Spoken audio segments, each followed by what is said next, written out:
ನಾನು ಕೃಷ್ಣಮೂರ್ತಿ, ಜಂಟಿ ಕೃಷಿ ನಿರ್ದೇಶಕರು, ಕೊಪ್ಪಳ ಜಿಲ್ಲೆ.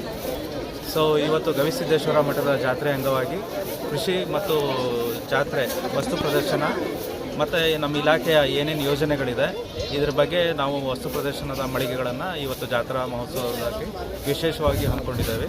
ಸೊ ಇದರಲ್ಲಿ ಪ್ರಮುಖವಾಗಿ ನಾವು ಮಣ್ಣಿನ ಆರೋಗ್ಯದ ಬಗ್ಗೆ ಏನು ಇಲ್ಲಿನ ಈ ಭಾಗದ ರೈತರು ಕಾಳಜಿ ವಹಿಸಬೇಕು ಅನ್ನೋದ್ರ ಬಗ್ಗೆ ರಸಗೊಬ್ಬರದ ಮಿತ ಬಳಕೆ ಮಾಡಿ ಸಾವಯವ ಗೊಬ್ಬರ ಇರ್ಬೋದು ಅಥವಾ ನೈಸರ್ಗಿಕ ಕೃಷಿ ಇರ್ಬೋದು ಇದನ್ನು ಅಳವಡಿಸ್ಕೊಳ್ಳಲಿಕ್ಕೆ ಒಂದು ರೈತರಿಗೆ ಮಾಹಿತಿ ಕೊಡಲಿಕ್ಕೆ, ಅಂದರೆ ಮಣ್ಣಿನ ಗುಣಧರ್ಮ ಕಾಪಾಡ್ಕೊಳ್ಳೋದ್ರ ಬಗ್ಗೆ, ಫಲವತ್ತತೆ ಕಾಪಾಡ್ಕೊಳ್ಳೋದ್ರ ಬಗ್ಗೆ ನಾವು ಇದನ್ನು ರೈತರಿಗೆ ಸಾಕಷ್ಟು ಒತ್ತು ಕೊಡಲಿಕ್ಕೆ ಈ ಒಂದು ಕಾರ್ಯಕ್ರಮದಲ್ಲಿ ಒತ್ತು ಕೊಡ್ತಾ ಇದ್ದೀವಿ. ಇಲ್ಲಿ ವಸ್ತು ಪ್ರದರ್ಶನ ಕೂಡ ಇದ್ರ ಬಗ್ಗೆ ಏರ್ಪಡಿಸಿದ್ವಿ. ಅದೇ ರೀತಿ ಸಿರಿಧಾನ್ಯಗಳ ಮಹತ್ವ ಎಲ್ಲರಿಗೂ ಗೊತ್ತಿದೆ. ಈ ಸಿರಿಧಾನ್ಯಗಳನ್ನು ಬೆಳೆದು ಎಲ್ಲ ನಮ್ಮ ಒಂದು ಜನರು ಆರೋಗ್ಯವಂತರಾಗಿ ಇರಬೇಕು ಅನ್ನೋ ದೃಷ್ಟಿನಲ್ಲಿ ಇಲ್ಲಿ ಸಿರಿಧಾನ್ಯಗಳು ಕೂಡ ಸಾಕಷ್ಟು ಒತ್ತು ಕೊಟ್ಟು ಬೆಳೆಸ್ತಾ ಇದ್ದೀವಿ. ಅದಕ್ಕೆ ಪ್ರೋತ್ಸಾಹನ ಕೂಡ ನಾವು ನೀಡ್ತಾ ಇದ್ದೀವಿ. ಈ ಬಗ್ಗೆ ಸಹ ಇಲ್ಲಿ ಮಾಹಿತಿಗಳನ್ನು ರೈತರಿಗೆ ಕೊಡ್ತಾ ಇದ್ದೀವಿ. ನಾವು ಪ್ರಮುಖವಾಗಿ ಮಣ್ಣು ಮತ್ತು ನೀರಿನ ಸಂರಕ್ಷಣೆ ಬಗ್ಗೆ ಜಲಾನಯನದ ಒಂದು ಮಾದರಿನೂ ಕೂಡ ನಾವು ಮಾಡ್ತಾ ಇದ್ದೀವಿ. ಇದರ ವಿಶೇಷತೆ ಇಲ್ಲಿ ಲೈವ್ ಮಾಡೆಲ್ನ ನಾವು ಇಟ್ಟಿದ್ದೀವಿ. ಹೀಗಾಗಿ ಇದನ್ನು ಜಲಾನಯನ ಪ್ರದೇಶದಲ್ಲಿ ಯಾವ ರೀತಿ ಜಲಾನಯನ ಇಲಾಖೆ ಒಳಗಡೆ ನಾವು ಕಾರ್ಯಕ್ರಮವನ್ನು ಹಮ್ಮಿಕೊಂಡು ಅಲ್ಲಿ ಮಣ್ಣು ಮತ್ತು ನೀರಿನ ಸಂರಕ್ಷಣೆ ವಿಧಗಳಲ್ಲದಲೇ ರೈತರಿಗೆ ಇದು ಕೃಷಿ ಜಮೀನು ಇಲ್ಲದೆ ಇರತಕ್ಕಂತಹ ಇತರೆ ಕುಟುಂಬಗಳಿಗೆ ನಾವು ಜೀವನೋಪಾಯ ಚಟುವಟಿಕೆಗಳು, ಅಂದರೆ ಟೈಲರಿಂಗ್ ಇರ್ಬೋದು, ಬೇಕರಿ ಮಾಡೋದಿರ್ಬೋದು, ಅಥವಾ ಇದು ಏನು ಬ್ಯೂಟಿ ಪಾರ್ಲರ್ ತರಬೇತಿಗಳಿರ್ಬೋದು, ಈ ರೀತಿ ತರಬೇತಿಗಳನ್ನು ಕೊಟ್ಟು ಆ ಕುಟುಂಬಗಳು ಕೂಡ ಸರ್ಕಾರದಿಂದ ಏನು ಯೋಜನೆಗಳು ಇದೆ ಅದನ್ನು ಸಹಾಯಧನ ಇರ್ಬೋದು, ಯೋಜನೆಗಳ ಒಂದು ಸಹಾಯನ ಪಡೆದು ತಮ್ಮ ಆರ್ಥಿಕ ಪ್ರದರ್ಶನಕ್ಕೆ ಇಟ್ಟಿದ್ದೇವೆ.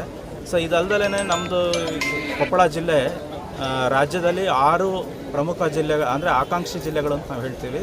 ದೇಶದಲ್ಲಿ ಈಗ ಸೆಲೆಕ್ಟ್ ಮಾಡಿರೋ ಜಿಲ್ಲೆಗಳಲ್ಲಿ ಕರ್ನಾಟಕ ರಾಜ್ಯದಿಂದ ಕೊಪ್ಪಳ ಕೂಡ ಒಂದು, 6 ಜಿಲ್ಲೆಯಲ್ಲಿ ಕೊಪ್ಪಳ ಕೂಡ ಒಂದು.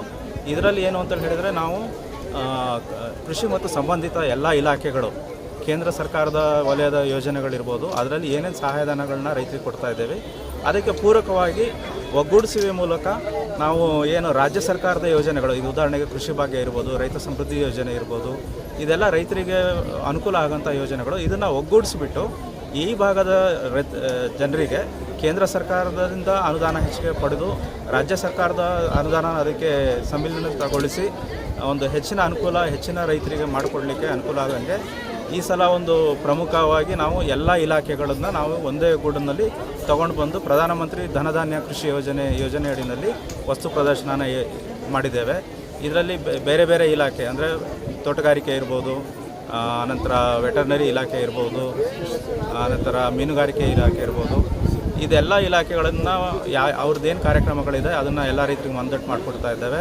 ಜೊತೆಯಲ್ಲಿ ರೈತರಿಗೆ ಬೇಕಿರುವಂಥದ್ದು ಪ್ರಮುಖವಾಗಿ ಸಾಲ ಮತ್ತು ಕೃಷಿ ಸಾಲ, ಈ ಬಗ್ಗೆ ಸಹ ಲೀಡ್ ಬ್ಯಾಂಕ್ ಮತ್ತು ಇತರ ಬ್ಯಾಂಕ್ಗಳಿಂದ ರೈತರಿಗೆ ಮಾಹಿತಿ ನಾವು ಕೊಡಿಸ್ತಾ ಇದ್ದೇವೆ.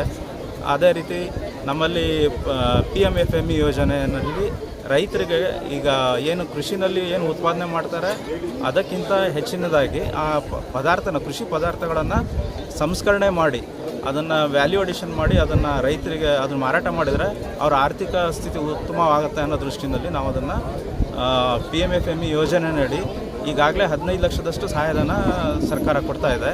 ಈ ಯೋಜನೆಗಳ ಎಲ್ಲ ಒಂದು ಸದುಪಯೋಗ ಪಡ್ಕೊಂಡಿರೋಂತಹ ಒಂದು ಏನು ರೈತರು ಅಥವಾ ಫಲಾನುಭವಿಗಳಿದ್ದಾರೆ, ಅವರ ಒಂದು ಪ್ರಾಡಕ್ಟ್ಸ್ಗಳನ್ನು ನಾವು ಇಲ್ಲಿ ಇಟ್ಟಿದ್ದೇವೆ. ಅವರ ಒಂದು ಏನು ಸಕ್ಸಸ್ ಸ್ಟೋರಿ ಅಂತ ಏನು ಹೇಳ್ತೀವಿ ಅದನ್ನು ಅವರು ತೋರಿಸ್ಲಿಕ್ಕೆ ಇಲ್ಲಿ ಬಂದಿದ್ದಾರೆ. ಇದನ್ನು ಎಲ್ಲ ಯುವಜನತೆ ಇದನ್ನು ಉಪಯೋಗ ಪಡ್ಕೋಬೇಕು. ಸಾರ್ವಜನಿಕರು ಕೂಡ ಇದನ್ನು ಹಾಕೊಳ್ಳೋದಕ್ಕೆ ಅವಕಾಶ ಇದೆ. ರೈತರು ಕೂಡ ತಮ್ಮ ಒಂದು ಏನು ಪದಾರ್ಥಗಳನ್ನು ಸಂಸ್ಕರಣೆ ಮಾಡಿ ಮಾರುಕಟ್ಟೆ ಮಾಡಿಕೊಂಡು ಹೆಚ್ಚಿನ ಲಾಭ ಗಳಿಸ್ಕೊಳ್ಳಿಕ್ಕೆ ಕೂಡ ಎಷ್ಟು ದಿನ ಒಳಗಡೆ ಹಮ್ಮಿಕೊಂಡಿದ್ರೆ ಸರ್ ಈ ಒಂದು ಕಾರ್ಯಕ್ರಮನ ನಾವು ಇನ್ನು 3 ದಿನಗಳು, ಇವತ್ತಿಂದ 3 ದಿನಗಳು 7ನೇ ತಾರೀಕು ತನಕ ನಾವು ಇದನ್ನು ವಸ್ತು ಪ್ರದರ್ಶನ ಒಳಗೆ ಇಟ್ಕೊಂಡಿದ್ದೇವೆ. ಸೊ ಇದ್ರ ಜೊತೆಯಲ್ಲಿ ಸ್ಥಳೀಯವಾಗಿ ಪಾರಂಪರಿಕ ಕೃಷಿ ಪದ್ಧತಿ ಬಗ್ಗೆ ಕೂಡ ರೋಣದ ಮಲ್ಲಯ್ಯ ಇವ್ರದ್ದು ಏನಿದೆ ಪಾರಂಪರಿಕ ಏನು ಕೃಷಿ ಸಂಬಂಧಿತ ಬೇಸಾಯಕ್ಕೆ ಸಂಬಂಧಿತ ಉಪಕರಣಗಳಿದ್ವು ಅದನ್ನೆಲ್ಲರನ್ನು ಈ ಜನಾಂಗಕ್ಕೆ ಪರಿಚಯ ಮಾಡಿಕೊಡೋದಕ್ಕೆ ಅದು ಕೂಡ ವಸ್ತು ಪ್ರದರ್ಶನ ಮಳಿಗೆಯನ್ನು ನಾವು ಹಾಕ್ಕೊಂಡಿದ್ದೇವೆ. ಸಾರ್ವಜನಿಕರು ಮತ್ತು ರೈತರು ಎಲ್ಲರೂ ಹೆಚ್ಚಿನ ಸಂಖ್ಯೆಯಲ್ಲಿ ಇದನ್ನು ಭಾಗವಹಿಸಬೇಕು. ಮಕ್ಕಳಿಗೆ ಇದನ್ನು ಕರ್ಕೊಂಡ್ಬಂದು ತೋರಿಸ್ಬೇಕು.